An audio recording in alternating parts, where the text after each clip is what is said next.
দেখতে পাচ্ছেন আমি গরুর মাংস রান্না করছি। তো আমি কিভাবে গরুর মাংসটা রান্না করলাম সেটাই আমি আপনাদেরকে দেখাবো। প্রথমে নিয়ে নিয়েছি 2 কেজির মতো গরুর মাংস।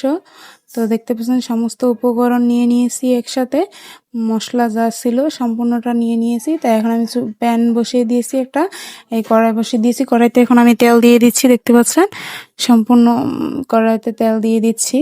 তো দেখুন আমি তেলটা কিন্তু কড়াইতে দিয়ে দিলাম। তো এখন আমি পেঁয়াজ কুচি করে রেখেছিলাম, সেই কুচি করা পেঁয়াজটা দিয়ে দিচ্ছি। তো দেখতে পাচ্ছেন কুচি করা পেঁয়াজটা কিন্তু আমি প্যানের মধ্যে কড়ার মধ্যে দিয়ে দিলাম। তো এখন তার সাথে দিয়ে দিলাম তেজপাতা, গোলমরিচ, লবঙ্গ, দারচিনি, এলাচ। তো পেঁয়াজটাকে কিন্তু আমি একটু ভালো করে ভেজে নিয়েছি। এখন আমি দিয়ে দিলাম তার সাথে আদা রসুন বাটা, পেঁয়াজ বাটা। তো এটাকে এখন একটু ভালো করে ভেজে নেব যাতে কাঁচা স্মেলটা না আসে আদা রসুনে। দেখতে পাচ্ছেন এটা কিন্তু ভাজা হয়ে গেছে আমার মশলাটা। তো এখন আমি পানি দিয়ে দিলাম পরিমাণ মতো। তো এখন এটার সাথে আমি বাকি মশলাটা অ্যাড করে দেব।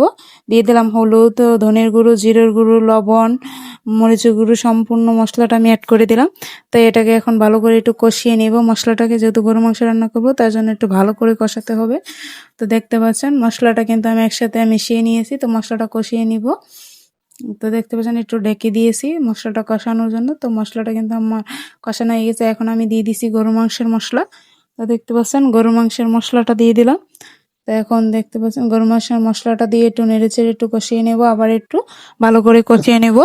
গরু মাংসের মশলাটা যেহেতু দিয়েছি তাই হয়তো আবার একটু ভালো করে কষিয়ে নিয়েছি।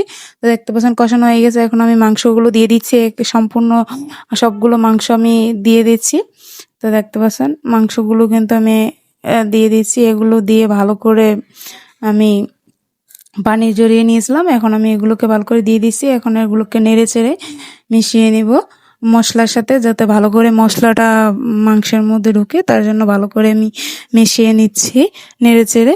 তো দেখতে পাচ্ছেন নেড়ে চেড়ে কিন্তু ভালো করে মিশিয়ে নিয়েছি। তা এটাকে এখন আমি ভালো করে নেড়ে মিশিয়ে ঢাকনা দিয়ে ঢেকে দেব।